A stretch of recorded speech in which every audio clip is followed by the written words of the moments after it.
día de hoy nos acompaña una persona desde Brasil, entonces digamos que él también pertenece a las fuerzas policiales de su país y tiene una perspectiva muy parecida a la que ustedes tienen. Entonces sería interesante, bueno, que pudiéramos aprovechar esa experiencia y que ustedes puedan compartirla con una persona que realiza funciones parecidas o casi parecidas a las que ustedes hacen, o con la misma función que la que ustedes hacen, pero desde una perspectiva quizá un poco diferente, ¿no? Le vamos a dar la bienvenida, por favor, al mayor Eduardo Scanoni. Creo que ya está por ahí conectado. Mayor, si puede confirmarnos el audio para dar inicio. Hola Cristina.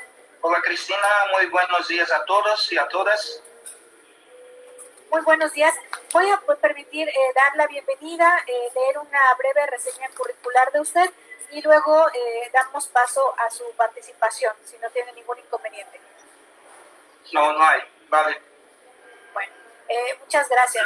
A nombre de la Comisión Estatal de Seguridad, a nombre del contraalmirante retirado Luis Enrique Barrio Ríos, director general de esta Academia Estatal de Estudios Superiores en Seguridad, damos inicio a nuestra siguiente sesión de Seminario Permanente Internacional. Como ya les había adelantado, el día de hoy nos acompaña vía Zoom, vía remota, el mayor Eduardo Scanoni. Nos ofrecerá la ponencia titulada La educación en derechos humanos en la formación policial militar en Pernambuco, avances, desafíos y perspectivas. Voy a leer brevemente una reseña curricular del mayor Eduardo Scanoni.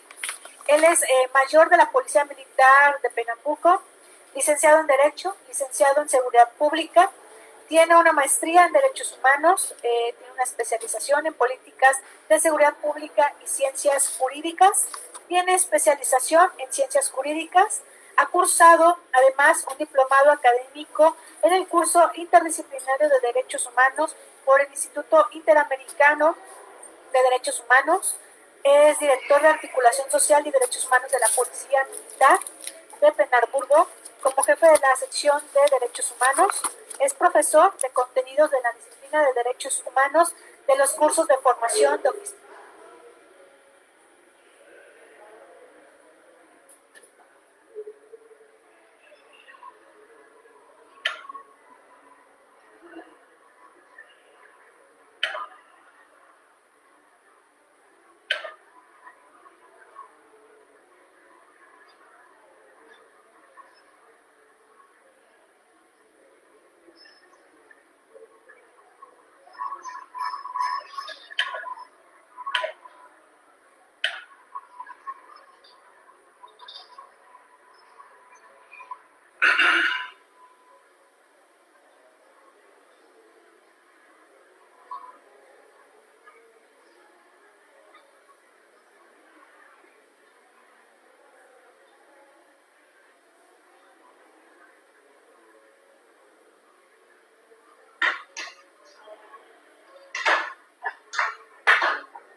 De la página oficial de la comisión en internet. Entonces cualquiera de esas sesiones las pueden retomar o las pueden volver a ver a través de estos canales.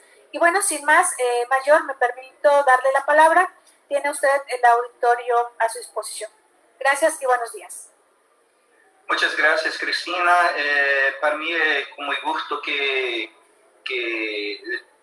recibo la invitación por esa ponencia. ¿Todos están escuchando? ¿Algo pasó por ahí? ¿Sí? Como que, hola, mayor, ¿me escucha? Sí, te escucho. ¿Me escuchas?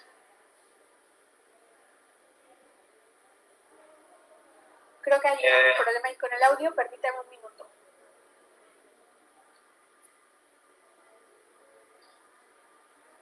Cristina, ¿estás me escuchando?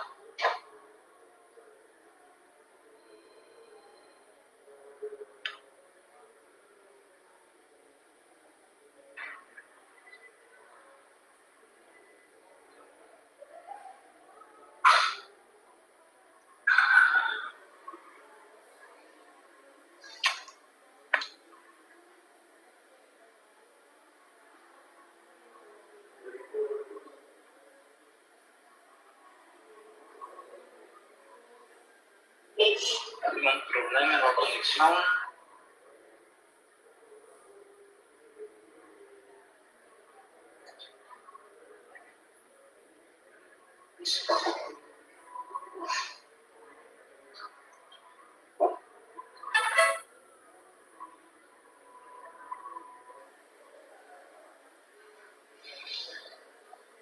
Bueno, Bayor, ¿nos escucha? Sí, escucho.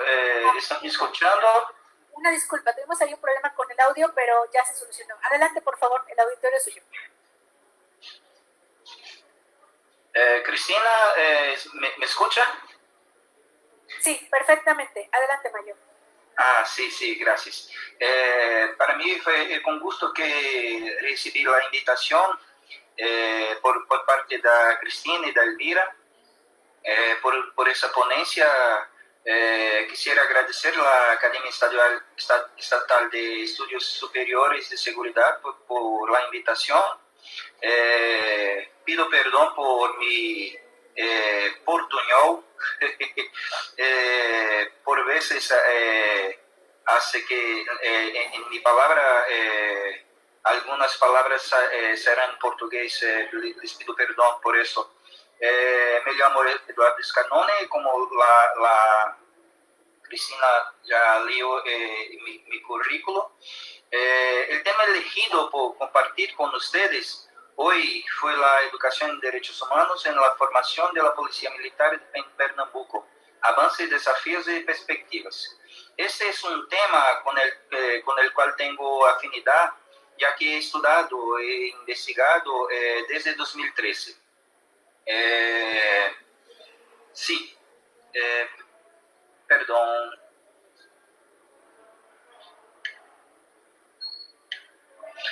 Yo preparé una presentación que guiará todo que he hablado, estaré hablando con ustedes.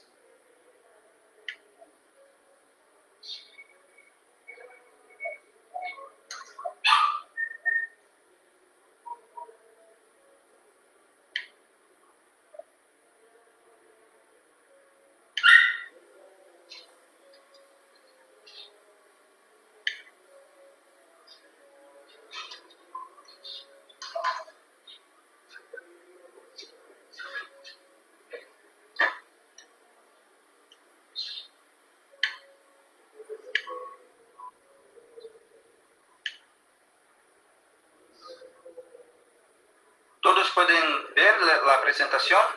¿Sí? Sí, Mayor, sí, todo se ve perfecto. Gracias. Sí, gracias.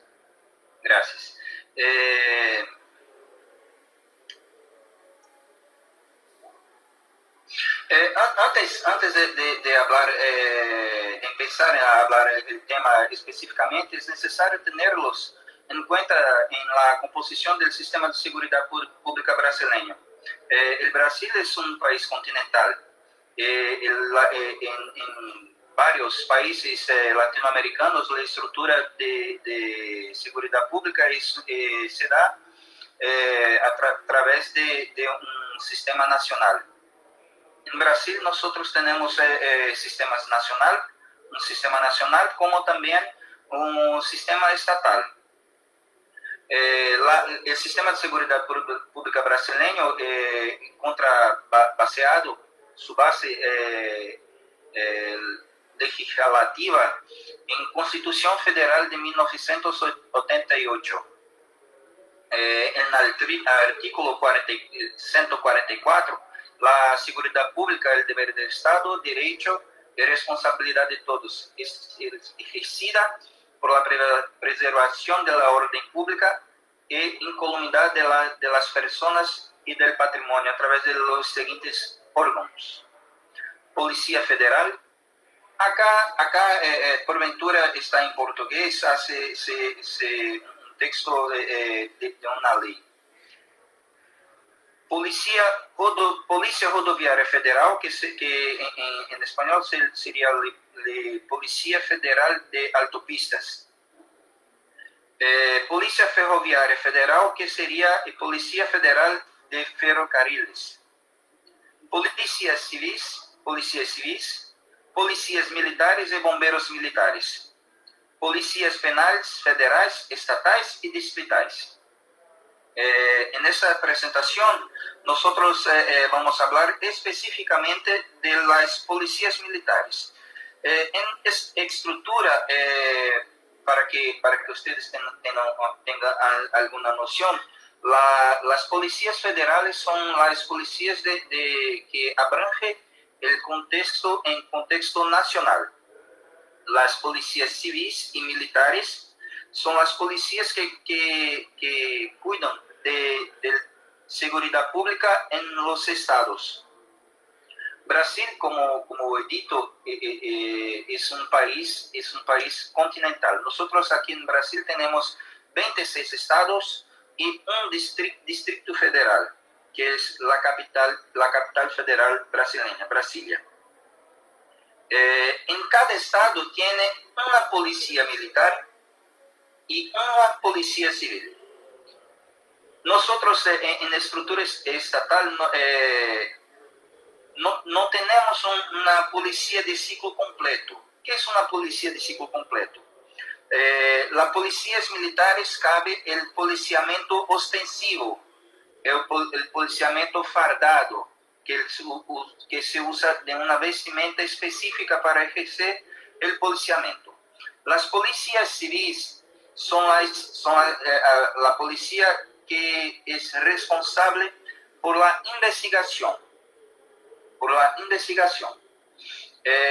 Tenemos también en este contexto, antes de entrar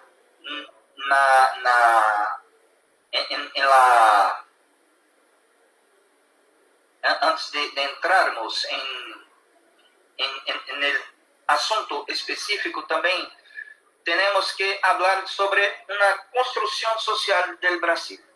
Y pienso que la construcción social, lógicamente, dadas las diferencias entre regionales, específicas de Brasil y demás países de Latinoamérica, pienso que la estructura de construcción social no ha sido muy diferente. Aquí en Brasil, yo tengo un hijo de 12 años. Él, cuando estudiaba historia de Brasil, en el libro ainda consta que el Brasil fue descubierto. Pero, dados de 1500, el Brasil no fue descubierto, él fue invadido. ¿Por qué que nosotros es necesario hacernos esa construcción social? Porque nuestra sociedad ella fue construida sobre la perspectiva de la violencia. Seguindo el Brasil, su colonización, fue estrictamente una colonización extractivista, donde fue sacado de las tierras, llevado al continente europeo, y en ese proceso todavía teníamos el uso de esclavos, primero los indios, luego la gente traída cautiva del continente africano. Con las ideas abolicionistas de principios del siglo XIX, la creciente necesidad de generar la protección del soberano, se crearon las fuerzas policiales brasileñas. Observen, nosotros tenemos en el contexto de construcción social de Brasil, primero una invasión que hace dados 1500, que generó un genocidio del pueblo indígena que residía en la tierra brasileña. Luego después la colonización extractivista, todo sobre el efecto de la violencia. El nacimiento de las instituciones policiales, como yo he dicho, su mayoría hasta el inicio del siglo XIX.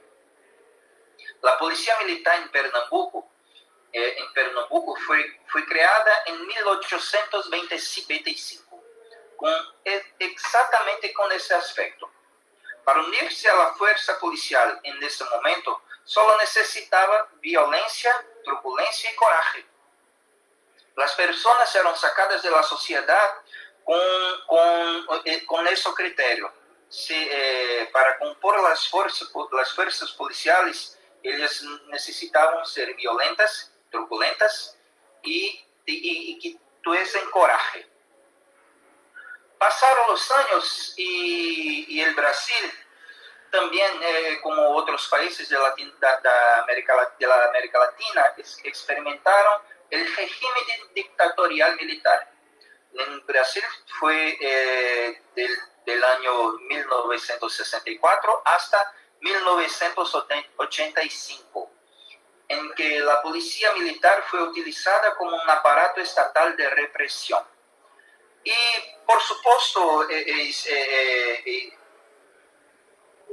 algunos de ustedes estarían se cuestionando por qué la policía militar. La policía militar ella es militar. La colonización brasileña ella siguió una estructura advinda de país de Portugal. Y Portugal, no diferente de España y Francia, ellas desde Edad Media, y toda la estructuración de su seguridad se da exactamente por una estructura militar. Y como Brasil y otros países latinoamericanos fueron colonizados por Portugal y España, ellos siguieron esa estructura. Mas como yo estaba hablando, los regímenes dictatoriales, específicamente el régimen dictatorial en Brasil, que se hace entre 1964 y 1985, la policía militar fue utilizada como aparato estatal de represión. De forma que cuando retornó, así que después de toda la construcción histórica basada en la violencia con una cultura institucional de violación de derechos, y el Brasil pasó por un proceso de redemocratización, alcanzando en 1988 su constitución, llamada también de Constitución Ciudadana, cambiando el papel de las instituciones policiales de solo defender al soberano a proteger al ciudadano. Ahora, así como cambiar toda una cultura de violencia que impregna a la sociedad y las instituciones policiales, sino es a través de la educación. La educación es el único camino. El gran educador brasileño y pernambucano también, llamado Paulo Freire, le dice: la educación no transforma el mundo, la educación cambia a las personas. La gente, las personas, son lo que cambia el mundo. En ese sentido, que la educación en derechos humanos emerge como una herramienta estratégica para la consolidación de la democracia.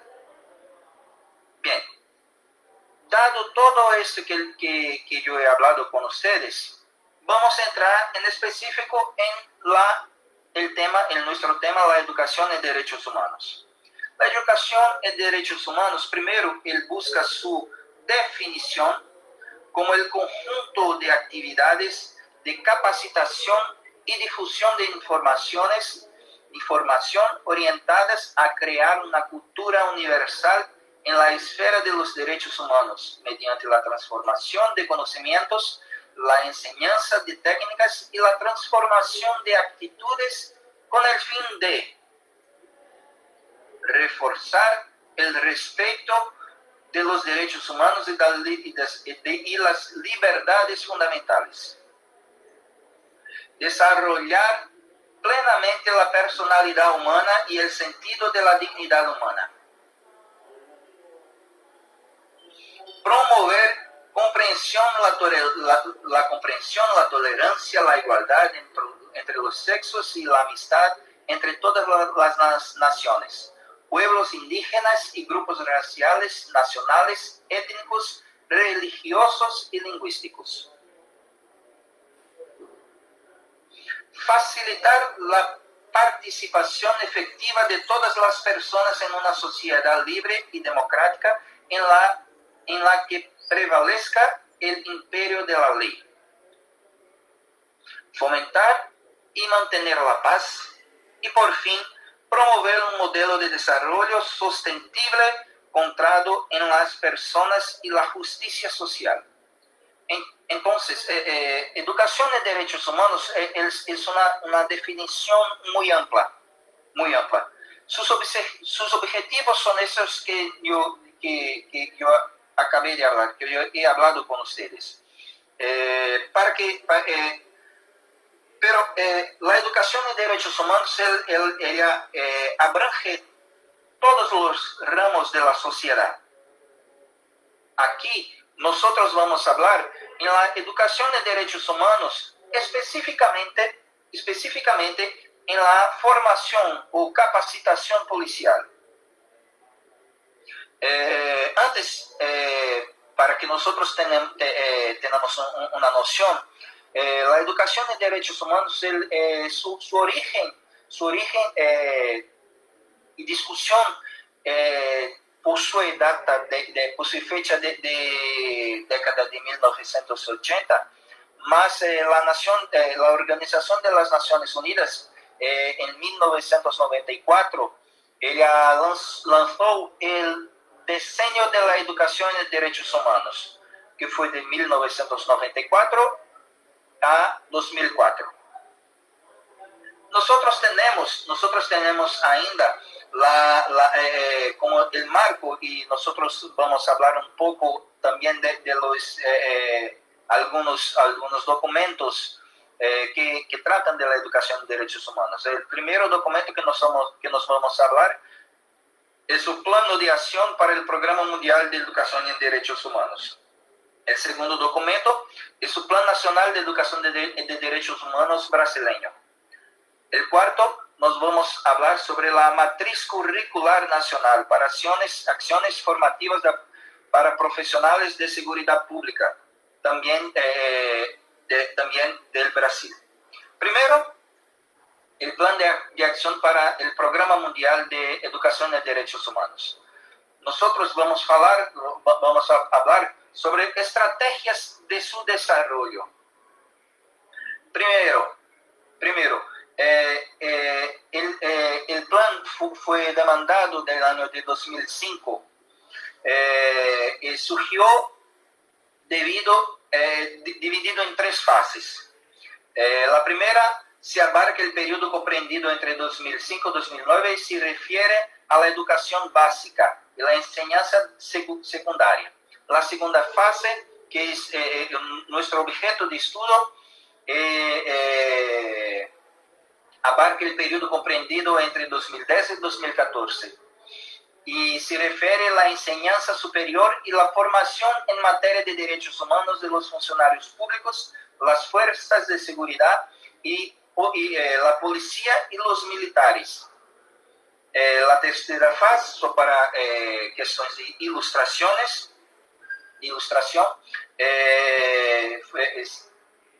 se refiere en materia de derechos humanos de los profesionales de los medios de comunicación y los periodistas. El plan de acción establece tres estrategias para su desarrollo. La primera es la política de formación. para influir en el comportamiento y el desempeño profesional. La educación en materia de derechos humanos no solo debe figurar en el programa de estudios, sino que debe estar relacionada con las normas institucionales a las que se someten los aprendices. Esta estrategia ella tiene como objetivo alinear las políticas de formación con las políticas internas institucionales. Vale.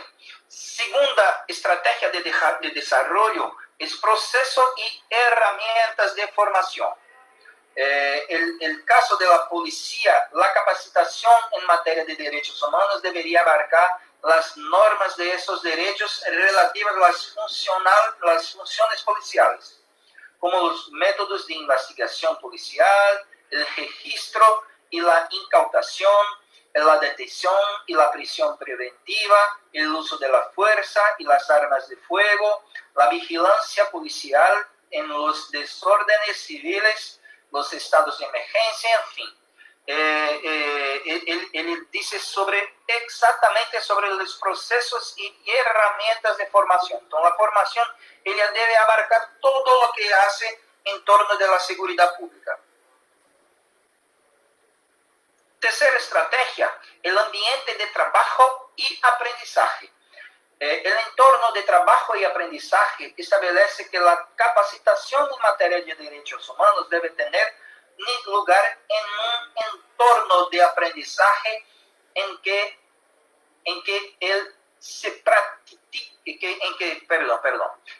practiquen los derechos humanos. No hace una dicotomía en la evolución de los derechos humanos en las instituciones policiales, sobre todo en una diferencia en el discurso con la práctica. Entonces entendemos que el policía que tiene sus derechos privados en su formación no será ciertamente un policía que se preocupe con garantizar los derechos de los ciudadanos cuando esté en su actividad profesional. Entonces es necesario que todo esté alineado. Bien, vale. Visto el plan de acción para el Programa Mundial de Educación en Derechos Humanos, vamos al Plano Nacional de Educación en Derechos Humanos del Brasil. El Plano Nacional de Educación en Derechos Humanos en Brasil tiene dos versiones. La primera data del 2003, la segunda, que es la actual, data de 2006. Este plano el dividido en 5 ejes temáticos. El primer eje temático se dice como a política de educación de derechos humanos debe se dar en la educación básica. El segundo eje temático, educación universitaria. El tercer eje, educación no formal. El cuarto eje temático es que nosotros vamos a hablar, es la formación de profesionales de los sistemas de justicia y seguridad pública. El quinto, educación y medios de comunicación. Bien, vale. Aquí nosotros vamos apenas a presentar algunos principios que esa formación él trae. El Plan Nacional de Educación y Derechos Humanos él no es una normativa obligatoria, pero es una normativa que indica cómo los gobiernos estatales ellos deben gerenciar su formación. Entonces, el principio que nosotros vamos a hablar con ustedes, el respeto y la obediencia a la ley, a los valores morales que la preceden y subyacen, promoviendo la dignidad inherente a la persona humana y respetando los derechos humanos. Ese principio es el que permea la formación de los policías. El segundo principio que nosotros vamos a hablar dice sobre la libertad de expresión y de opinión.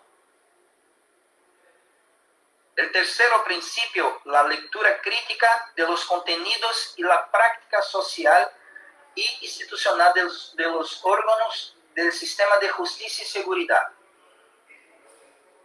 El cuarto principio, conocimiento de la protección de los mecanismos de defensa de los derechos humanos. Observen, que nosotros queremos, estamos mostrando a ustedes son la diferencia desde el principio del surgimiento de la policía hasta nuestros días actuales. Observen que en el principio ellos precisaron ser violentos. Hoy, en la formación, ellos son concientizados de esos principios. Esa herramienta normativa, ela trae 14 principios, pero nosotros vamos a presentar aquí apenas 7. Otro principio que trae en este plan es uso legal legítimo y proporcional y progresivo de la fuerza, protegiendo y respetando a todos los ciudadanos. Nosotros policías en su formación, ellos son capacitados a usar equipamientos. En la legislación brasileña se llama de menor potencial ofensivo, pero en algunas instituciones son llamados de no letales, como la arma eléctrica llamada taser, spray de pimenta, lacrimogéneo, munición de elastómero, conocido vulgarmente en Brasil como bala de borracha.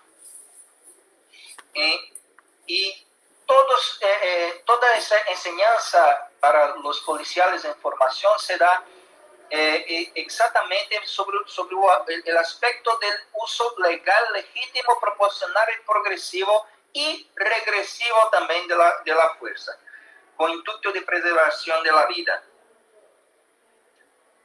Otro principio es la consolidación de los valores basados en una ética de la solidaridad y en los principios de los derechos humanos, que contribuyen a una práctica emancipadora que quienes trabajan en la área de la justicia y la seguridad, o sea, la garantía de los derechos también de los policías. Y por fin, el último principio que nosotros seleccionamos para tratar aquí con ustedes es la promoción de la interdisciplinariedad y la transdisciplinariedad en las acciones de formación y calificación de los profesionales del área y en las disciplinas específicas de la educación en derechos humanos.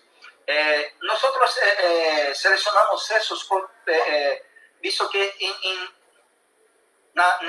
en los resultados de investigación que yo he realizado, nosotros utilizamos específicamente esos principios. Vale. Por fin, el último documento que nosotros vamos a hablar es la Matriz Curricular Nacional para Acciones Formativas de los Profesionales de Seguridad Pública. Esa matriz ella data de 2014. Es un documento normativo también orientador para los estados aplicar exactamente en la formación de los policías. Nosotros vamos a hablar de algunas características de esa matriz curricular. Pero antes, a autoridad que lanzó esa matriz es la CENASPE, que se dice que es la Secretaría Nacional de Seguridad Pública. ella es subordinada al Ministerio de Justicia y Seguridad Pública de Brasil. Entonces, para que ustedes puedan entender, nosotros tenemos otras 3 versiones del matriz curricular: 2003, 2005, 2009 y la última de 2014. Essa matriz curricular, ela traz um perfil profissiográfico. O que é um perfil profissiográfico? É que foram mapeados um mapel de competências técnicas e de comportamento, exponiendo los fatores que facilitan y dificultan el trabajo de la policía militar. Visto eso, la matriz curricular ela foi construída contemplando esse perfil profissiográfico. Perdão.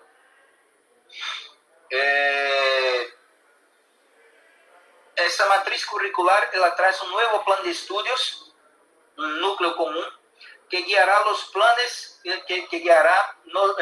los planes de estudio y la formación de los agentes de la Policía Civil y Militar de todo Brasil, con carga de trabajo recomendada para las asignaturas. Nosotros vamos traemos esa información para que comprendamos que el Brasil, como un país continental, imaginen que cada policía ella administraba y administra su formación independiente una de las otras. Mas cuando se surge a CENASP con esa matriz curricular, oferecendo um plano de estudio, ella apunta para exatamente la perspectiva de la formación planeada de forma única para todo el Brasil. Fin, la educación de derechos humanos en la Policía Militar de Pernambuco.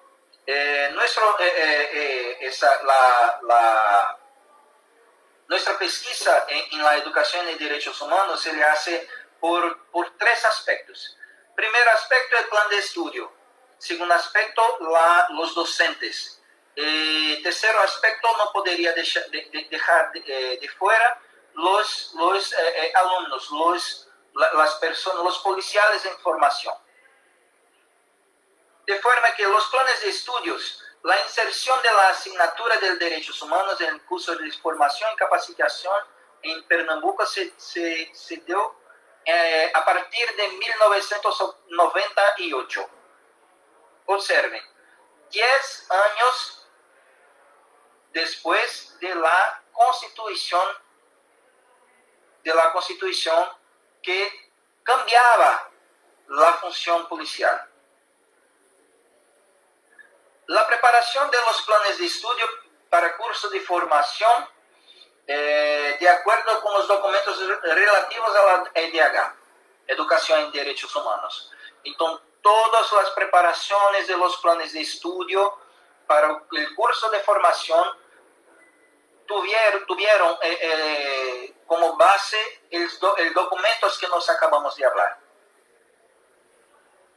De forma que el plan de estudio de capacitación y para calificación de los plazas, de los soldados, de la policía, observamos que 73% presentan temas transversales de los derechos humanos. Ya el curso de formación de oficiales, 69%. Y cursos de especialización, 73% también de temas transversales a los derechos humanos.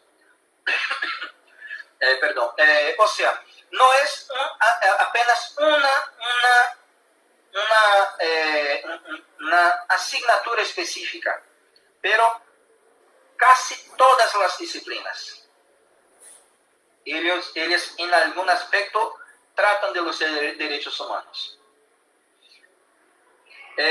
Sobre la formación docente, para que nosotros tengamos alguna idea, cada docente, cada profesor debe estar habilitado para enseñanza a través de un criterio, donde cada docente debe estar habilitado para enseñanza a través de un curso específico. O sea, no es cualquier persona que dice, voy a hablar y voy a ministrar una clase. Esa persona ella debe tener una calificación. En Secretaría de Gobierno hay un registro de talentos que contiene una lista de los expertos sobre todos los temas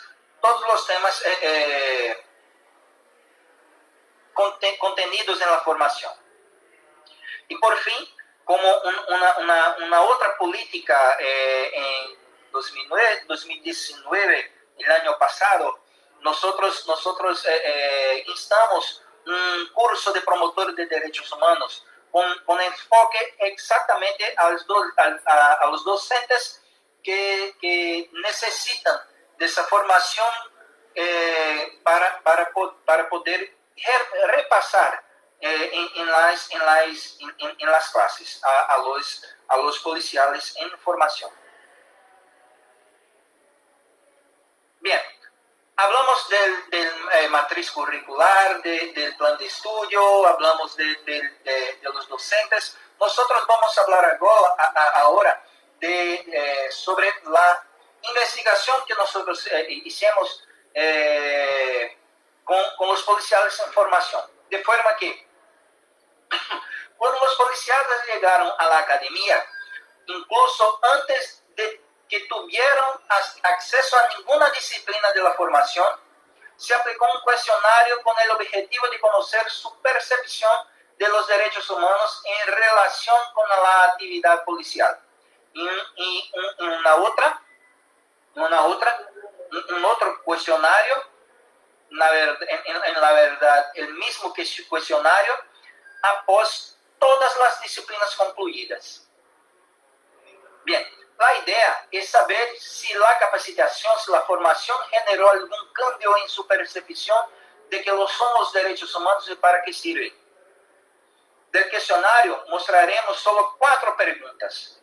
La primera es, ¿cuál es la definición de los derechos humanos? Bien, como ustedes pueden ver, el primer cuestionario solo respondió correctamente 11% de los policiales en formación.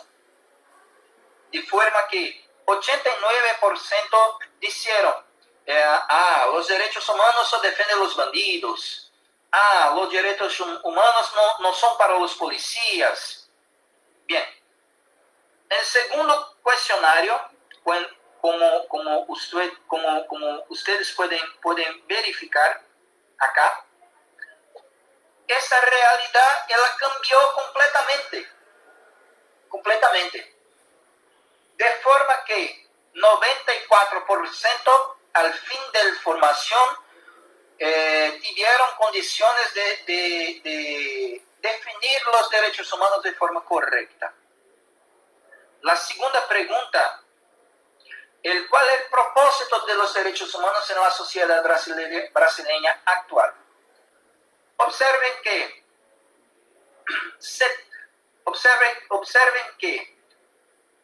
89% de las personas hicieron. Permítame volver para el slide anterior. Observe que aquí fue 89. Aquí también los mismos 89.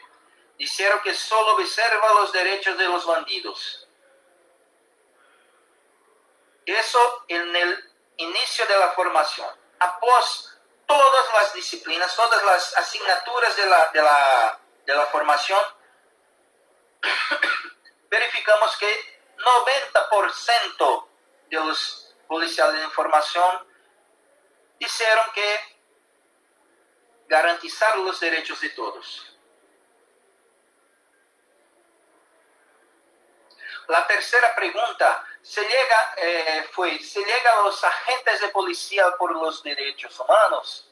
Bien, en principio 70% dice que no. Após la formación, todos pudieron decir que los policías son alcanzados por los derechos humanos. Visto que ellos sí sintieron en la formación tratado como personas humanas. Visto que ellos percibieron en la formación que la función policial es una función primordial de garantizar los derechos humanos.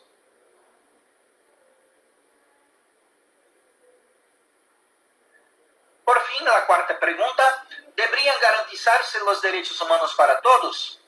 Observen que la respuesta es muy parecida.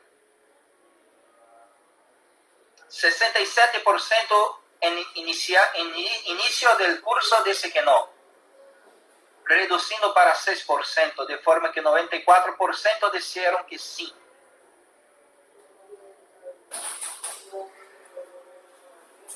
Por último, en la investigación fue realizada una entrevista del grupo Enfoque con los policiales en formación. Es necesario decir que esa entrevista fue hecha con una persona externa de entrenamiento. Fue realizada por una profesora de la Universidad Federal de Pernambuco. Tejimos algunos informes de sus policiales en la entrevista, de forma que en esa entrevista ella buscó saber o que en la verdad ellos pensaban sobre la formación y sobre los derechos humanos. Y yo voy a traer aquí cinco declaraciones. La primera, él dije que en poco tiempo puede aprender un poco sobre los derechos humanos, conocimiento que llevaré por el resto de mi vida. El segundo policía, él dije que el elemento fue genial, el entrenamiento fue genial, donde antes solo se masacraba a los estudiantes con el pago, flexiones y la limpieza, hoy en día se vuelve más al profesionalismo. La tercera declaración, durante toda la formación profesional, fue supervisionada por la base de los derechos humanos y la calidad de poder trabajar con su garantía. La cuarta declaración se dice que se aplicó bien en las demás asignaturas, al hablar de la situación de los niños, de los ancianos, de las mujeres, los LGBT, etc. Así como de cómo manejar un momento de crisis, permaneciendo la ética del profesional. Y por fin, en las instituciones prácticas como el abordaje policial y otros, los instructores, los docentes hicieron una comparación con lo sucedido en el pasado y los cambios que eran importantes para alcanzar el grado de aplicación de los derechos humanos en la actividad de la policía militar y que ya no se podía hacer lo que se hacía antes. Vale. Como consideraciones finales, nosotros tenemos que, por último, vemos que a la vista de la construcción histórica presentada, en consonancia con la cultura social y organizativa basada en la violencia, surge un reto de construir una institución policial que respete los derechos humanos. Ya hemos hecho un buen viaje, un buen camino, pero aún nos queda un largo camino por recorrer para llegar donde queremos. Por fin, yo traigo una reflexión del profesor Solon Viola, que dice: para que la democracia siga siendo una forma establecida de organización social y política, es esencial que sus ciudadanos, como sujetos de derecho, realicen acciones significativas en la gestión de las políticas públicas. Por el contrario, si se controla su forma de pensar y actuar, o si registran sus informaciones y elecciones, la ciudadanía no desempeñará un papel significativo y la democracia y los derechos humanos se verán amenazados. Muchas gracias a todos. Espero que todos tengan gustado de la presentación sobre la educación en derechos humanos, la formación policial aquí en mi estado de Pernambuco. Gracias a todos.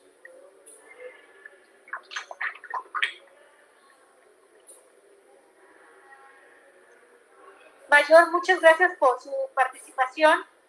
La verdad es que sí es un tema muy, ¿cómo decirlo? Pues muy peculiar en el sentido de la capacitación y profesionalización que se está tratando de realizar hacia los cuerpos de seguridad pública en materia de derechos humanos. Creo que de pronto nos queda, a veces como funcionarios públicos, un poco la incertidumbre si de manera efectiva estamos para proteger derechos humanos y de pronto nuestros derechos humanos como servidores públicos, pues de qué manera también se preservan, ¿no? Porque a veces pareciera que hay esta idea de que hay una confrontación entre ciudadanía y servidores públicos o función, cuando esto no debería de ser así. Pero sí nos queda muy claro que el respeto a los derechos humanos tiene que ser consagrado por sobre cualquier otra situación y que los servidores públicos, como los policías, estamos para la salvaguarda de esos derechos. A mí finalmente me gustaría hacerle una pregunta respecto a si lo que ustedes enseñan en materia de derechos humanos para la policía militar realmente tiene un resultado positivo dentro de la interacción ciudadana. O sea, cuántas quejas tiene o si no hay quejas, si hay digamos que este tipo de educación en derechos humanos ha mejorado el trato hacia la ciudadanía, si hay una mejor percepción u opinión de la ciudadanía hacia la policía militar en el caso que usted nos presenta. Vale, Cristina, su pregunta es bastante pertinente. Cuando yo pensé en investigar sobre esta cuestión, muchas personas de la institución me dijeron, es loco, el policía no tiene nada a ver con los derechos humanos, ellos están de un lado, nosotros estamos de otro, mas yo tengo vislumbrado un cambio institucional en una preocupación en proporcionar a los policiales un tratamiento más humano. Yo estoy hablando sobre la política interna de la institución, sobre la calidad de trabajo, sobre ambiente de trabajo, sobre garantizar los derechos de los policías, en fin, hoy yo consigo ver que la cuestiones de los derechos humanos ella se encuentra institucionalizada. Hoy nosotros aquí en Pernambuco, y eso yo puedo decir que no es solo en Pernambuco, nosotros tenemos en gran parte de las policías del Brasil un departamento de policía comunitaria y derechos humanos. La dirección a la cual yo hago parte, ella es la Dirección de Articulación Social y Derechos Humanos. Esa dirección ella actúa específicamente sobre dos aspectos. El primer aspecto es la promoción de los derechos humanos face a la estructura de policiamento comunitario. Sobre policiamento comunitario, sobre como se dice, las personas de grupos vulnerables, como niños, como mujeres, como negros, como LGBT, en fin. El segundo plano de acción de esa dirección trata específicamente, nosotros tenemos un programa llamado Programa Institucional de Derechos Humanos. Esse programa ele se preocupa em promover ações de garantias para garantias de los derechos humanos de los policías.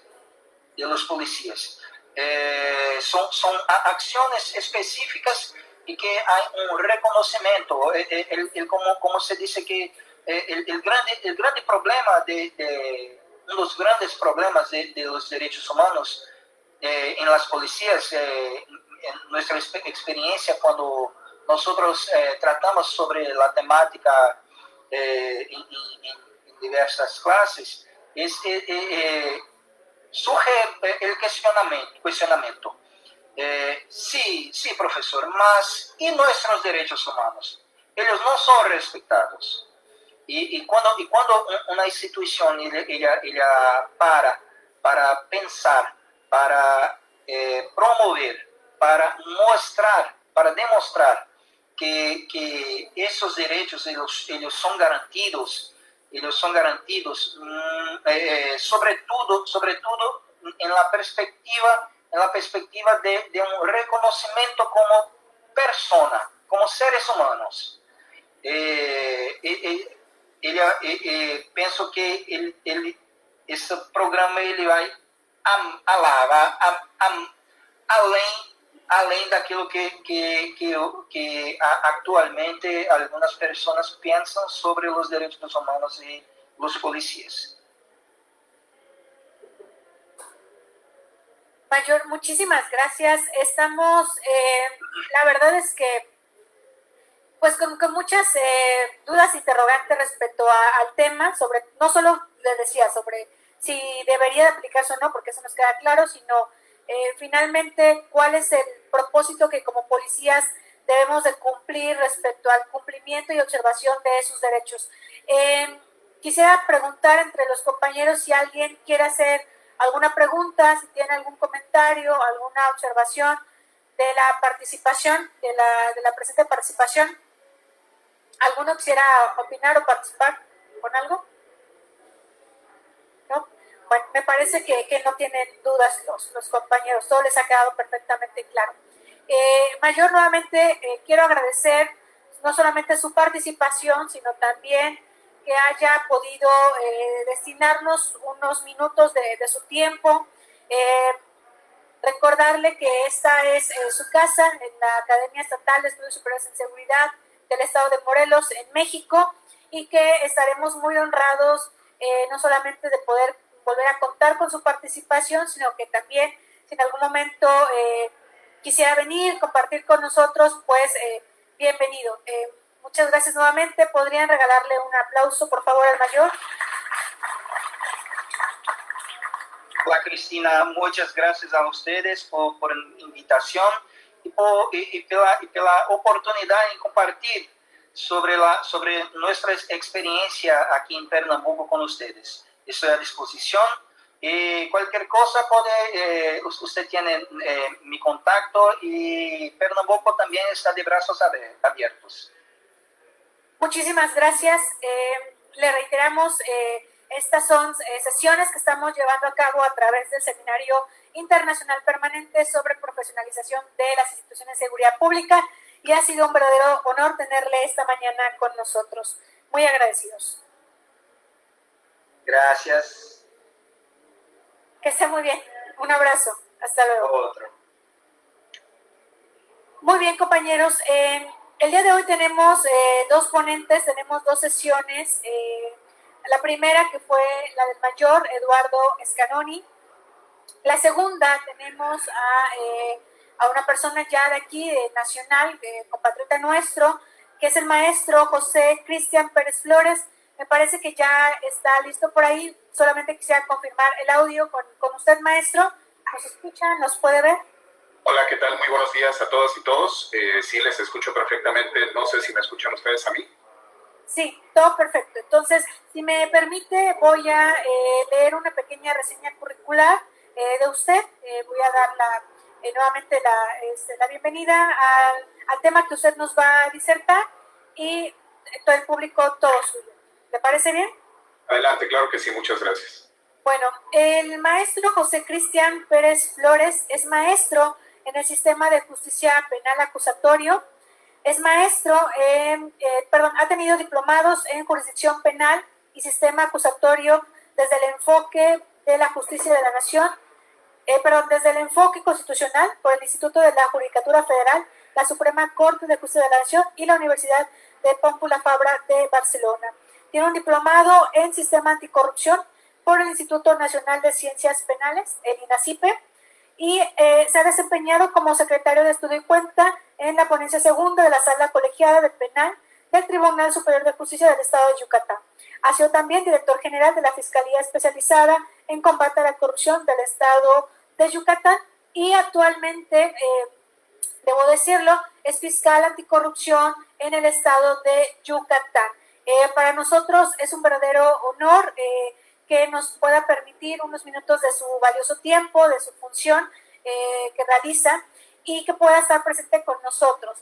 Voy a un poco adelantarme, el maestro nos va a dar una ponencia, va a ser 30-45 minutos, después vamos a tener un breve receso y posteriormente, en una segunda hora, vamos a dar inicio a un taller sobre anticorrupción que precisamente el maestro habrá de hacernos el favor y el honor de impartirlo, que son 5 sesiones, 5 semanas, igualmente a través de los canales de la Academia Estatal de Estudios Superiores en Seguridad y que también será transmitido por nuestras redes sociales de la Comisión Estatal de Seguridad. Entonces, iniciamos con su disertación, maestro, si no tiene ningún inconveniente.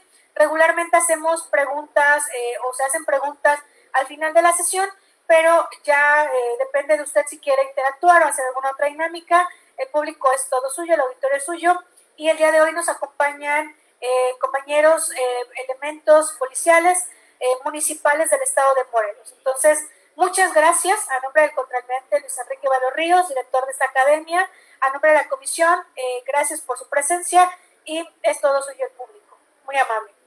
Muchísimas gracias. Pues antes que nada, muy buenos días a todas y todos. La verdad es que con esta pandemia, pues las formas de capacitar y de comunicarnos van cambiando y pues aprovechando las posibilidades que la tecnología nos da, tenemos la factibilidad de estar aquí y allá al mismo tiempo desde la Blanca Mérida, Yucatán.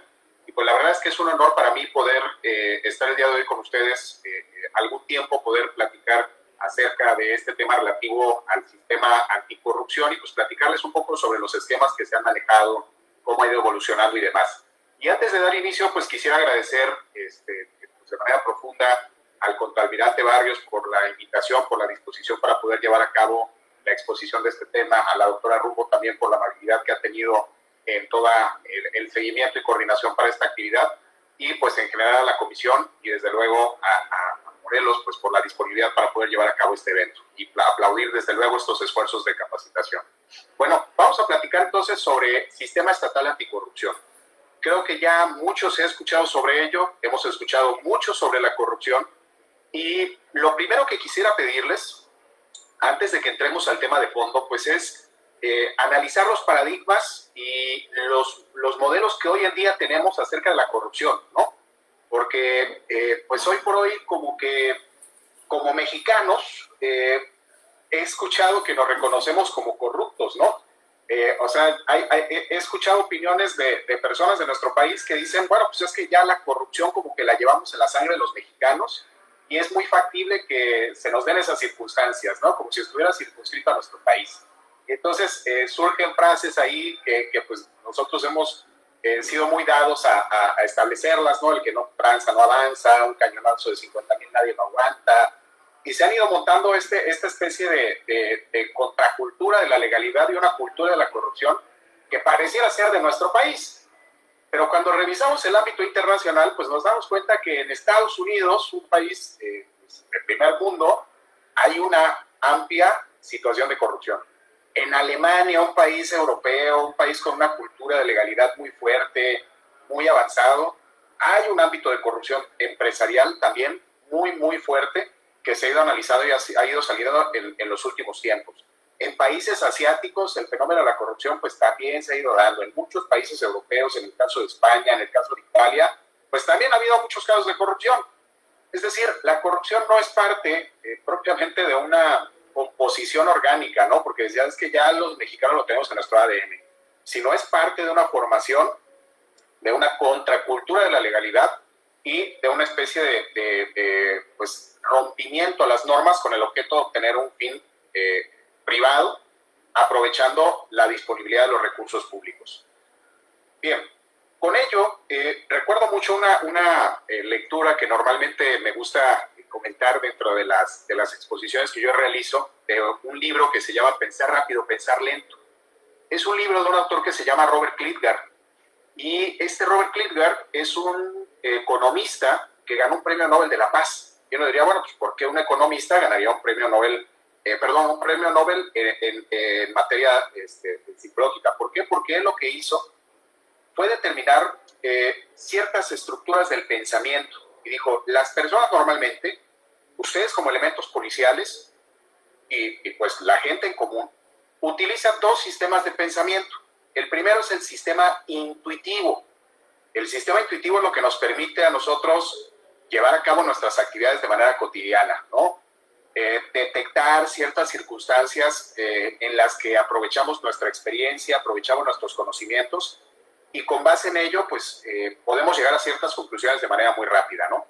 Es lo que nos permite llevar a cabo nuestro día a día sin tener que sentarnos a reflexionar mucho sobre lo que estamos haciendo.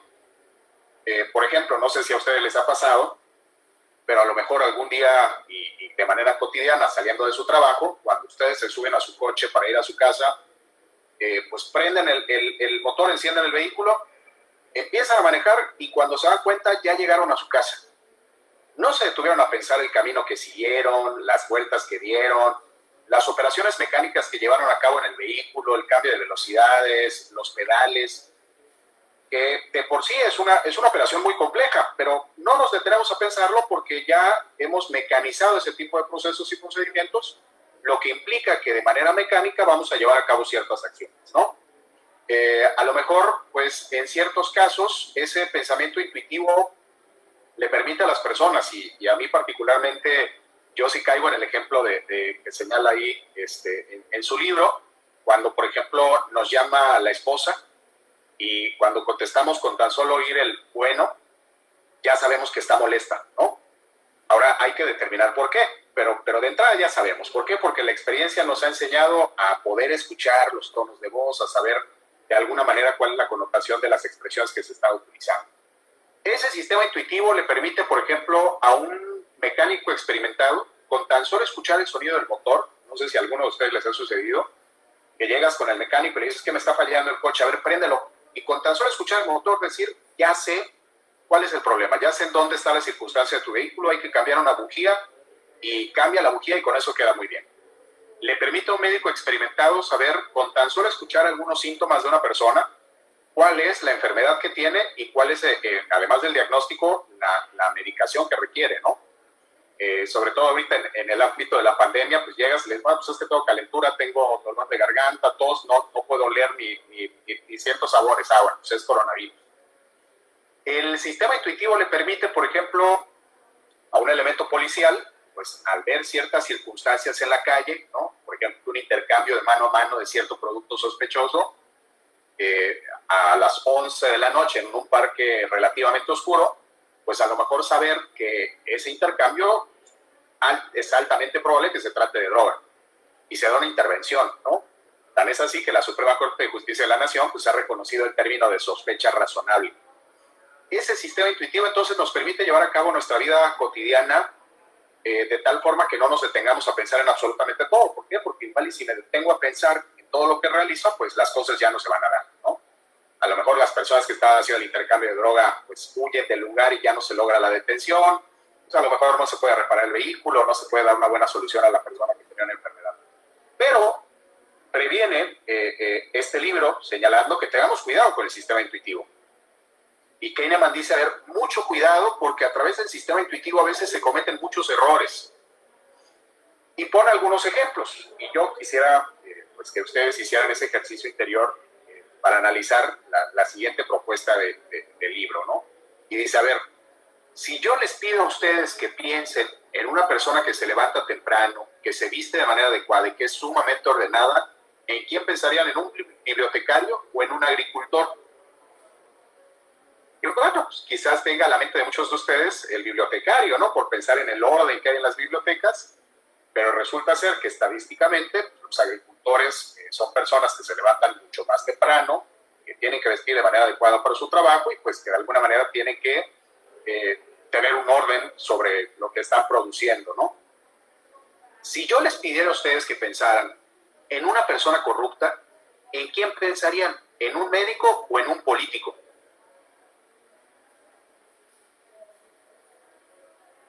Bueno, y tal vez la mayoría pensó en el político, ¿no? Y es que hoy en día pensar en político es pensar en corrupto, ¿no? O sea, como que la ecuación es a la inversa. La realidad es que estadísticamente hay muchísimos más médicos que cometen actos de corrupción que políticos. ¿Por qué? Porque hay un número mayor de médicos que de políticos. Lo que sucede es que los medios de comunicación, cuando dirigen los mensajes a la ciudadanía y comunican los actos de corrupción, pues se refieren a estos grandes actos de corrupción cometidos al interior de las estructuras políticas gubernamentales o bien a través de las estructuras empresariales, pero nunca se refiere a la corrupción que hay en el ámbito médico, ¿no? Pero a ver, ¿ustedes han escuchado alguna vez, por ejemplo, de alguien que pues haya pedido ahí una constancia apócrifa a un doctor para justificar, por ejemplo, una comparecencia a un juzgado? A mí me pasaba mucho, ¿no? Llegaba el día de la citación de una persona y presentaba un justificante médico. Y hasta llamábamos al doctor a ratificar el justificante y decía, sí, efectivamente ese día esa persona estuvo ahí en mi consultorio. Y lo citábamos nuevamente y en la siguiente fecha llegaba otra vez con un justificante médico su abogado. Llamábamos al médico y decía, sí, efectivamente ese día estuvo en mi consultorio. Hasta que dijimos, algo aquí no está bien.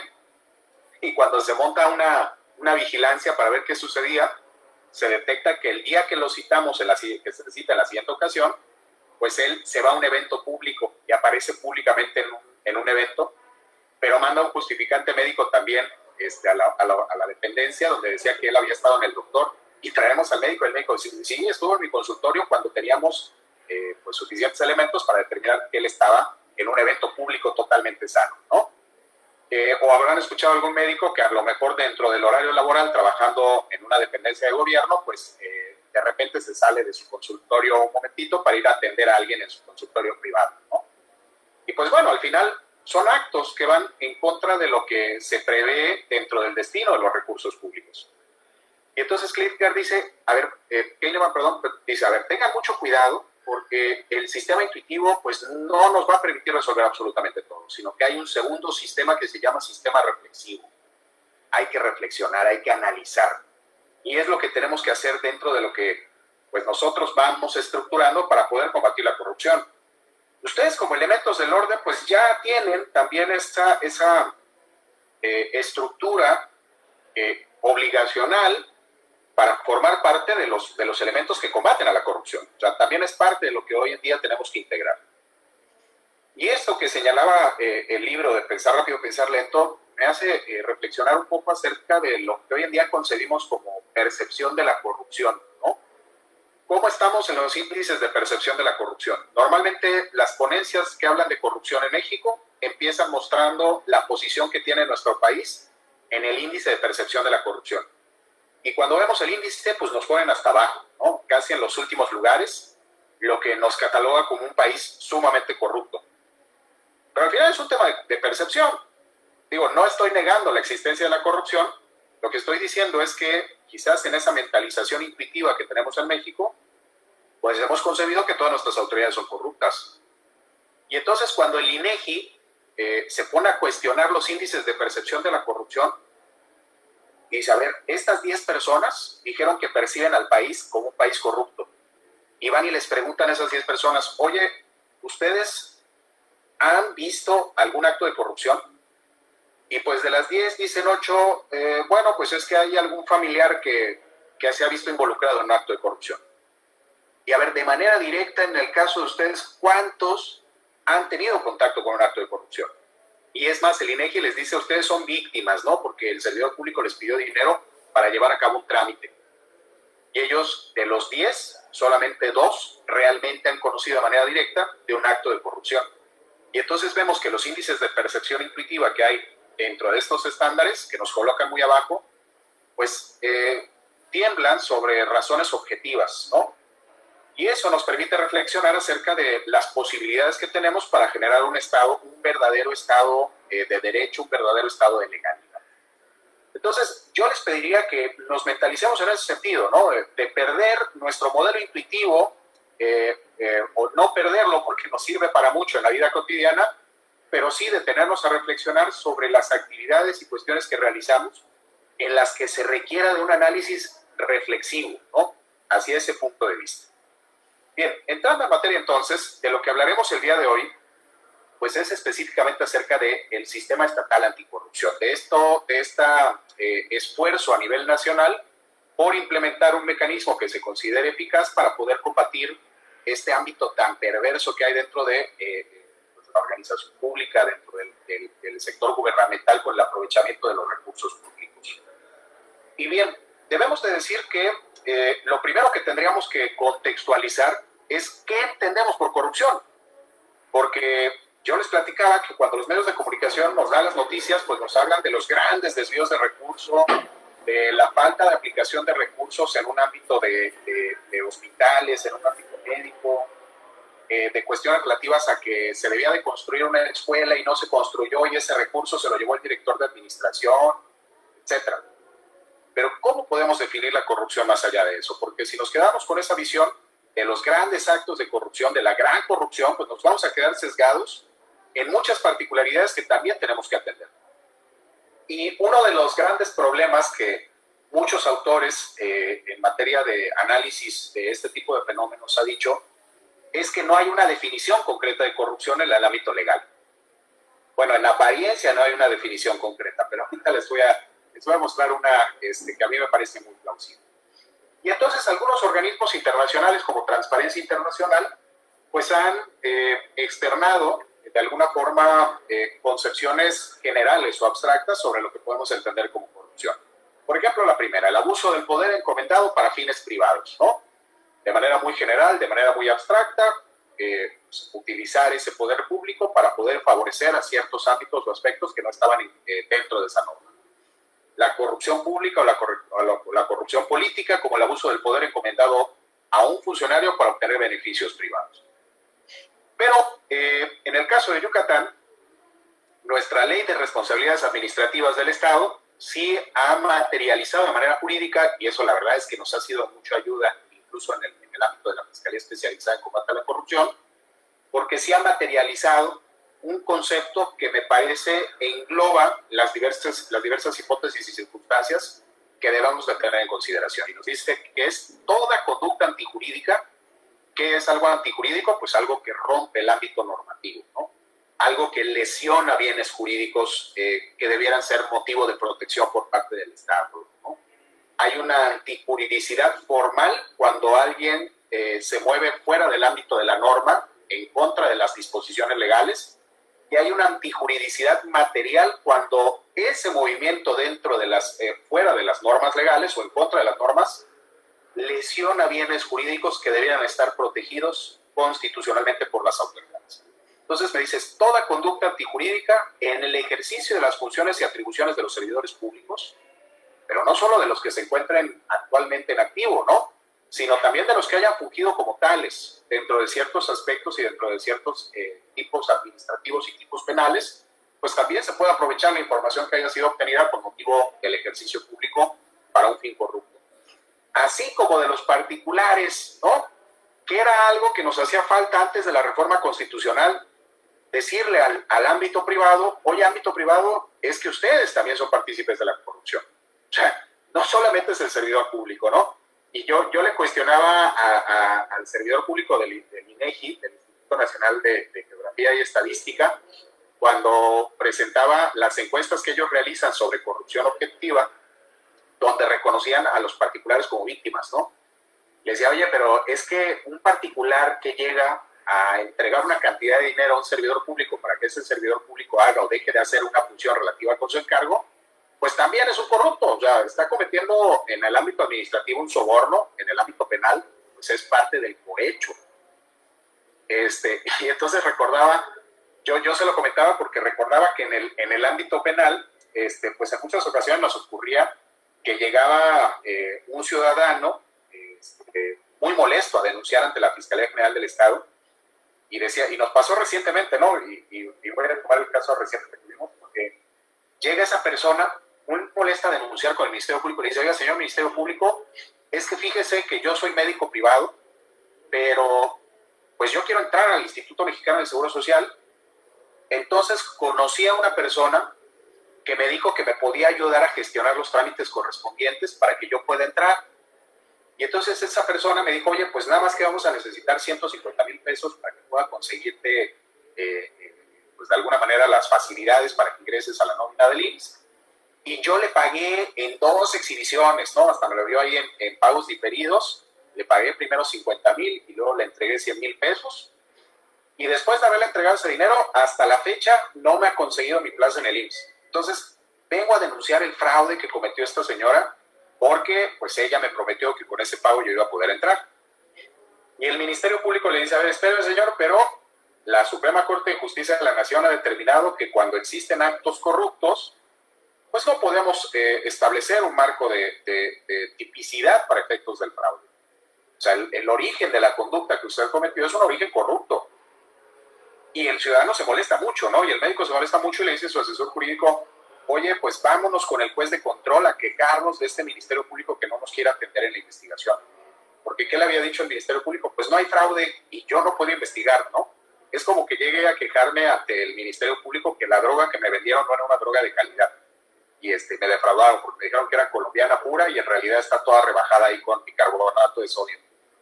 Y entonces dice, vamos a quejarnos con el juez de control. Y se van con el juez de control. Dice, oiga, su señoría, es que nosotros fuimos a quejarnos por el fraude que cometieron contra mi cliente, donde le ofrecieron una plaza dentro del IMSS por el pago de 150,000 pesos, cumplió en tiempo y forma con el pago correspondiente a través de 2 exhibiciones, y hasta la fecha no la han cumplido, hubo un fraude en ese caso. Y el juez le dice, oiga, asesor, pues con todo respeto para usted y su cliente, pero efectivamente hay un acto de corrupción. Y no solamente no se va a investigar ahí, sino que ordeno que el asunto sea remitido a la Fiscalía Especializada en Combate a la Corrupción, en donde su cliente, que aquí se aduce víctima, tendrá la calidad de imputado, ¿no? ¿Por qué? Porque él fue partícipe de ese hecho. O sea, él aceptó pagar esa cantidad de dinero y es un acto corrupto. Y ahí tendrá que determinar el ámbito de responsabilidades, la competencia estatal o federal y demás. Entonces, y el asesor jurídico asustado, ¿no? En ese caso, y más quien se aducía víctima en ese supuesto del engaño, pues más asustado aún de que ahora lo citamos a declarar, pero como imputado, ¿no? Leyéndole sus derechos y demás. Entonces, antes de esa reforma constitucional, pues como que los particulares aparentemente quedaban fuera de las disposiciones normativas que se dirigían a ámbitos de corrupción. Y entonces esta definición dice, así como de los particulares, que tenga como fin obtener para sí o para otra persona algún provecho indebido, sea económico o de cualquier otra índole, y que trae como consecuencia la aplicación de alguna responsabilidad de 4 índoles. Por cierto, en la muy amable presentación que realizó la doctora, comentaba dentro de la síntesis curricular, y muy agradecido por ello, comentaba que un servidor es el fiscal anticorrupción del Estado de Yucatán. Bueno, yo funjo como director general de la Fiscalía Especializada en Combate a la Corrupción. Aún después de mí, pues hay un fiscal que es quien tiene el nombramiento por parte del Congreso del Estado. Si no, yo también incurriría en un tipo penal, que es el ejercicio ilícito del servicio público, en el caso de Yucatán, en el 250, fracción primera, por ejercer funciones de un empleo, cargo o comisión sin haber tomado protesta y sin cumplir con los requisitos, ¿no? Pues nada más para especificar ese punto. ¿Y por qué lo digo? Porque el fiscal del Estado ha comentado que hoy por hoy ser servidor público es una función de alto riesgo, ¿no? O sea, es un deporte de alto riesgo. ¿Por qué es así? Porque a raíz de la reforma constitucional y de los marcos normativos nacional y estatales anticorrupción, hoy en día los servidores públicos respondemos por 4 tipos de responsabilidades. Responsabilidad administrativa, responsabilidad política, responsabilidad patrimonial y responsabilidad penal. Es decir, que a todos ustedes, a un servidor, nos pueden llevar procesos por la misma conducta en 4 ámbitos distintos. Por la misma conducta, ¿eh? Y la Constitución validó esa disposición que, pues ustedes que han estado inmersos en la materia de prevención de los delitos y de investigación de los delitos dirían, oye, a ver, espérame, pero yo cuando estudié me dijeron que había un principio que es pues el non bis in idem, ¿no? Nadie puede ser juzgado 2 veces por el mismo hecho que está contenido en la Constitución. ¿Cómo es posible que me digas que van a haber 4 tipos de procedimientos por la misma conducta? Pues la Constitución así lo prevé. Dice, a ver, un servidor público que cometa una conducta contraria a la legalidad, pues va a incurrir en ese 4 tipos de responsabilidades, ¿no? Administrativa, a través de los procedimientos internos que llevan a cabo los órganos internos de control o las comisiones de disciplina y vigilancia, que tendrá como fin imponer ciertas sanciones del ámbito administrativo, como son la multa, la destitución, la inhabilitación, la suspensión del encargo. Política, a través de algo llamado juicio político, que tiene como finalidad en ciertos funcionarios públicos específicos inhabilitarlos del ejercicio del servicio, que no es lo mismo que la declaración de procedencia, son 2 cuestiones distintas. Patrimonial, como ustedes saben, hoy en día existe una ley de extinción de dominio que implica la posibilidad de que a una persona que está siendo investigada por un hecho delictivo, de manera paralela, se le inicie un procedimiento de corte civil que tenga por objeto quitarle sus bienes, ¿no? Cuando aparentemente provienen de conductas ilícitas. Entonces, hay una responsabilidad también de carácter patrimonial y, desde luego, la más temida, que ya creo que pues las demás ya quedan en el mismo estatus de terror para los funcionarios públicos, la responsabilidad penal. Que a diferencia de las anteriores, el único plus que ofrece el derecho penal, pues como ustedes saben, es la imposición de la prisión. Pero fuera de ello, pues tiene todas las demás características, ¿no? Y entonces es un deporte de alto riesgo porque, por ejemplo, y les voy a poner un ejemplo muy sencillo sin que suene a algún tipo de circunstancia que vaya a darse, pero, por ejemplo, a muchos funcionarios públicos hoy en día cuando van a tomar un curso, pues se les pide que firmen, ¿no? Un curso de capacitación y que se comprometan a estar presentes. Si van a entrar a alguna conferencia o curso, que se esté pagando con recursos públicos y se comprometen a estar ahí presentes y demás. Y de repente el funcionario público pues dice, yo no voy a ese curso, ¿no? A mí no me interesa mucho, voy un ratito y me retiro del lugar. Bueno, pues por esa conducta, quiere ser considerado que se puede llegar a dar un desvío de recursos públicos. ¿Por qué? Porque el Estado ha destinado el pago de cierto recurso por cada uno de los alumnos que hay en un aula que se está dejando de aplicar de manera adecuada por parte del servidor público. Y entonces es un deporte de alto riesgo. ¿Por qué? Porque en el ámbito penal, hoy por ejemplo, en el abuso de autoridad a nivel federal y en muchas entidades federativas, tenemos una descripción típica que dice al servidor público, o sea, comete el abuso de autoridad del servidor público que en el ejercicio de sus funciones o con motivo de ellas emplea actos de violencia de manera injustificada en un particular. Y bueno, eso no es tan grave. Lo grave es que dice lo insulte o lo veje, que es una vejación, o sea, hacer menos a alguien, ¿no? Degradar su persona o demás. Y entonces si pensamos en las diversas circunstancias que han ocurrido, pues ahí ya no solamente incurre en una responsabilidad administrativa, también en una responsabilidad penal derivada de esa conducta.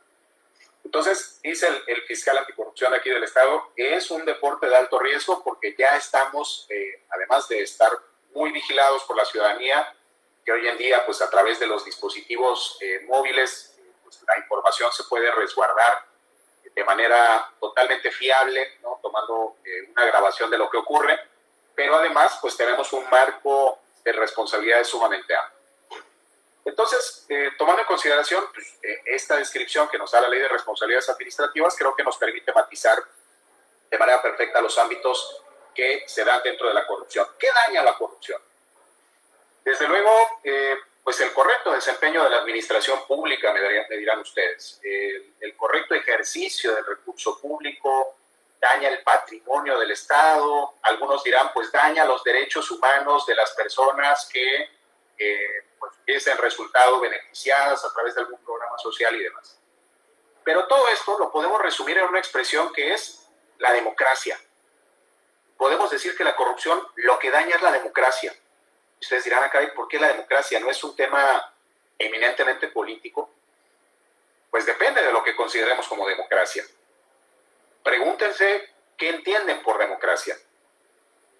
Y a lo mejor alguno de ustedes pensará, pues la democracia en México está muy bien, porque hoy en día, pues en el Poder Ejecutivo Federal tenemos a un presidente que proviene de un partido, pues, que no había estado en el poder jamás, ¿no? Y eso nos permite visualizar un adecuado ejercicio democrático en cuanto a votar y ser votado, ¿no? Y entonces entenderán algunos que democracia es la posibilidad de elegir a nuestros representantes y a través de ellos decidir el marco normativo que nos aplica y la dirección orgánica del país.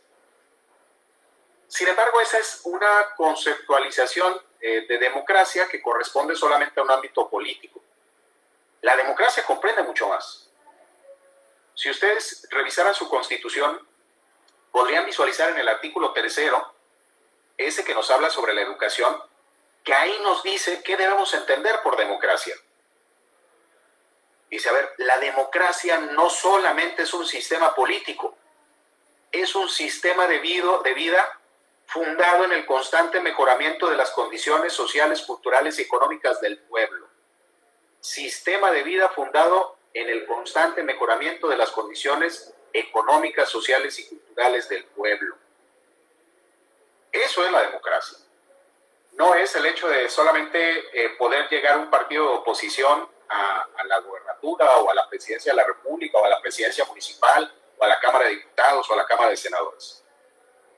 La verdadera democracia se establece a través de ese constante mejoramiento de las condiciones del pueblo y de todo el pueblo, ¿no? O sea, de que podamos determinar que al que le va bien le siga yendo bien, cuando es ilícito, desde luego. Y al que no le va bien, pues lograr las condiciones para que le vaya bien, ¿no?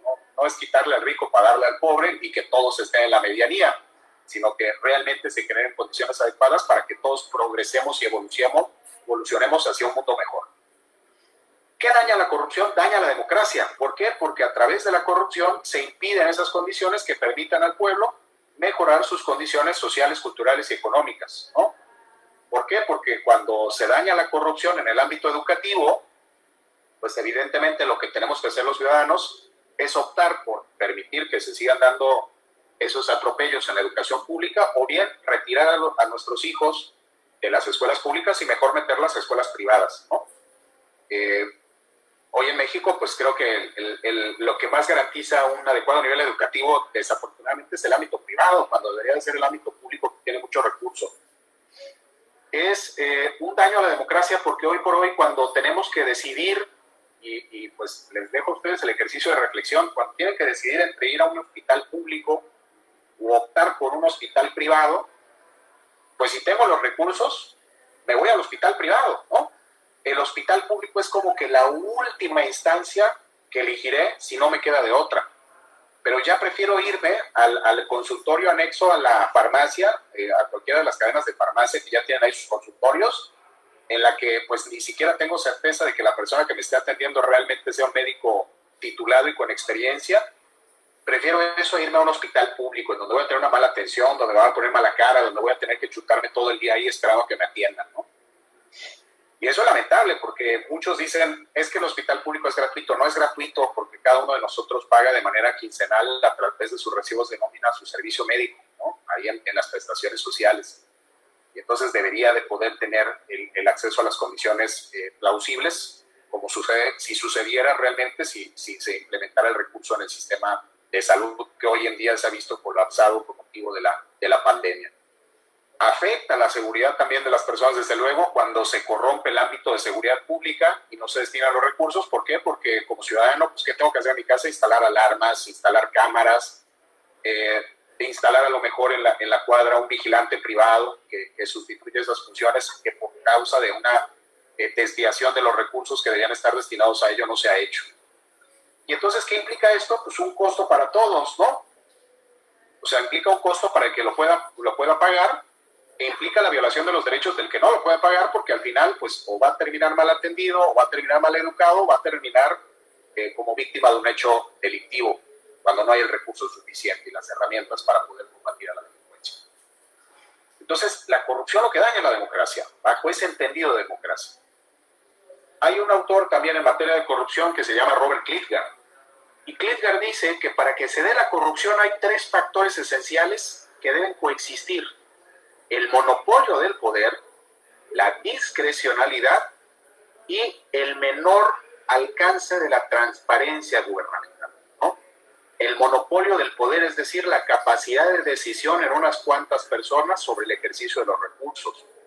La discrecionalidad, es decir, la ausencia de reglas para ejercer ese recurso, y la ausencia de mecanismos de fiscalización y vigilancia y supervisión de ese recurso. Menos la posibilidad de acceder a los datos e información derivada de la transparencia sobre el ejercicio de ese recurso. Dice el profesor Klitgard, esta es la fórmula de la corrupción. Corrupción es igual a monopolio del poder, más discrecionalidad, menos transparencia. Y entonces, si visualizamos esta fórmula del profesor Klitgard, nos permitirá entender por qué en la reforma constitucional y las reformas estatales se fueron estableciendo las hipótesis correspondientes. Bien, voy a avanzar un poco rápido porque en materia de tiempo, pues tenemos todavía el compromiso relativo a la segunda parte de nuestra jornada del día de hoy. De todas maneras, ya analizaremos un poco más a detalle esta parte. Y nos iremos directamente a lo que sucedió en mayo de 2015 en nuestro país, en donde se dio precisamente esta reforma a la Constitución Política de los Estados Unidos Mexicanos, donde se reformó pues un gran conjunto de disposiciones. Primero la Constitución, ¿no?, incorporando una estructura en el artículo 113 constitucional llamado Sistema Nacional Anticorrupción. Pero además se modificaron los artículos 108 y 109 constitucionales para determinar un sistema de responsabilidades para los servidores públicos muy extenso, que pues ya de manera breve comenté.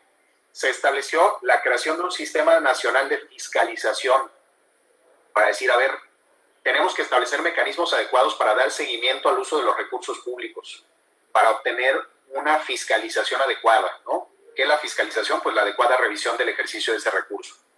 Tenemos que determinar las facultades de los órganos de fiscalización, y empezando por la Auditoría Superior de la Federación.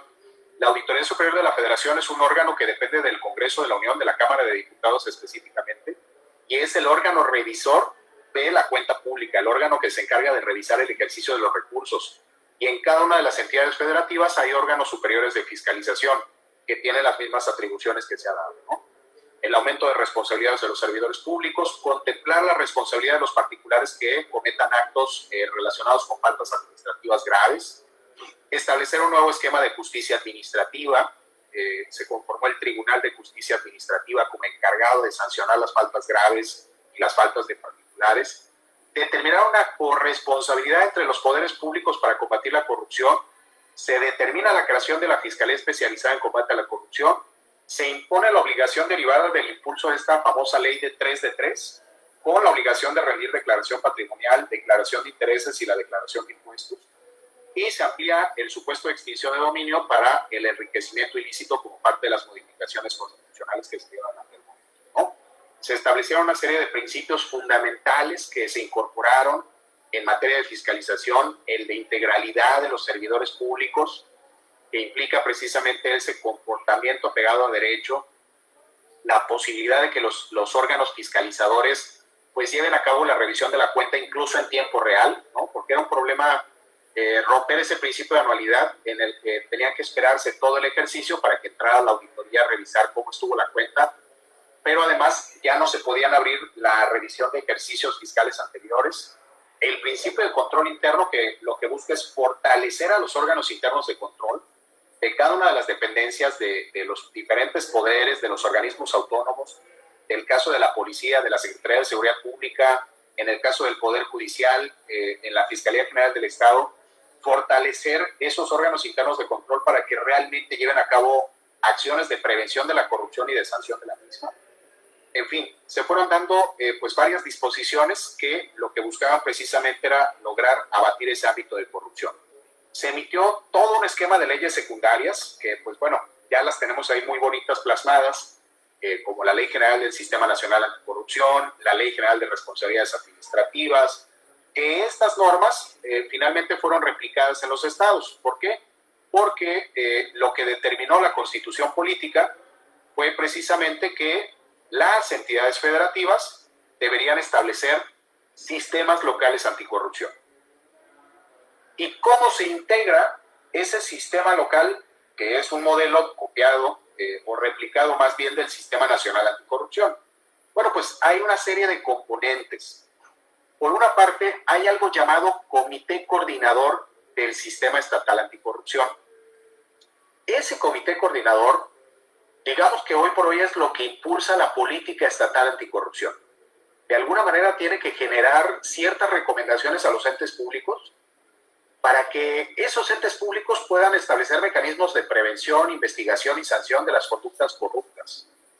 Y ese comité coordinador a la vez cuenta con una secretaría ejecutiva como un órgano de apoyo. Seguramente habrán escuchado en Morelos de la Secretaría Ejecutiva del Sistema Estatal Anticorrupción. Cuenta con una comisión ejecutiva que se integra por el Comité de Participación Ciudadana y el secretario ejecutivo. Y quienes intervienen en ese comité coordinador son el titular de la Secretaría de la Función Pública. La Secretaría de la Función Pública a nivel federal hace las veces de Contraloría para el poder, para el órgano, para el Poder Ejecutivo Federal. El titular de la Auditoría Superior de la Federación, el titular de la Fiscalía Especializada en Combate a la Corrupción, el presidente del Tribunal Federal de Justicia Administrativa, el consejero presidente del INAI, un representante del Consejo de la Judicatura Federal y el presidente del Comité de Participación Ciudadana. Es decir, hay 7 titulares de diferentes dependencias, todas encaminadas a un ámbito de combatir y sancionar la corrupción, que lo que hacen es sentarse a establecer políticas públicas de cara al combate a la corrupción. Pero además se incluyó algo llamado Comité de Participación Ciudadana. Y ese Comité de Participación Ciudadana lo que hizo, pues de alguna manera fue seleccionar a través de una comisión de selección a 5 personas de la sociedad civil que de alguna manera tengan una representación para establecer las políticas dentro del gobierno. O sea, es el enlace entre el poder público y la sociedad. Que si bien reciben una retribución económica, no tienen el carácter de servidores públicos, sino que trabajan como una especie de honorarios, ¿no? Y ellos, pues de alguna manera lo que tratan de hacer es encaminar las políticas que están dentro del sector público, pero con la perspectiva de la ciudadanía. Se determinó la existencia de un comité rector del Sistema Nacional de Fiscalización, que en cada una de las entidades federativas hay una especie de subsistema de fiscalización estatal, y se obligó a las entidades federativas a determinar la existencia de sus propios sistemas anticorrupción. Entonces, el trabajo de este comité coordinador es generar política pública, ¿no? ¿Y qué es la política pública? Pues todas aquellas acciones necesarias para lograr determinar la posibilidad de prevenir los actos de corrupción. Y es que cuando pensamos en la mejor forma de combatir la corrupción, si yo les preguntara a ustedes, a ver, díganme cómo podemos combatir la corrupción. Incluso decía el profesor Klinger, ¿no? Pues hay que sancionar a los corruptos, porque hasta no ver a los corruptos en la cárcel, a los demás, pues no nos va a dejar de importar cometer conductas en ese sentido. La realidad es que tenemos que ir a un ámbito preventivo, ¿no? La sanción evidentemente no es la mejor solución, porque a través de la sanción solamente se logra una consecuencia jurídica para quien ha cometido un acto corrupto, pero no logra neutralizar aquellas conductas que se vayan a cometer. Entonces, el sistema estatal anticorrupción debe tener esa focalización, y pues ya durante la segunda sesión lo iremos comentando de manera un poco más amplia. Con ello, pues concluiría la participación, esperando haber sido en este breve tiempo lo más claro como fuera posible, y desde luego abriendo el espacio si existiera hasta este momento alguna pregunta. Maestro, muchísimas gracias. Vamos a dar el espacio para el receso, para que podamos tomar unos minutos antes del inicio de nuestro taller, que además es nuestra primera sesión de 5 que vamos a tener durante 5 semanas. Entonces, si me lo permite, vamos a terminar esta sesión, vamos a dar unos minutos y vamos a iniciar en otra nueva sesión de Zoom con la nueva actividad. ¿Te parece bien? Y si hay dudas ahí, le pediría a los compañeros que las vayamos anotando y en la siguiente sesión las vamos a ir abordando un poco con más detalle y un poco con más tiempo. ¿Te parece bien? Perfecto, perfecto, muy bien. Entonces vamos al receso y nos vemos en un momento más. Muchas gracias, maestro. Al contrario, muchas gracias.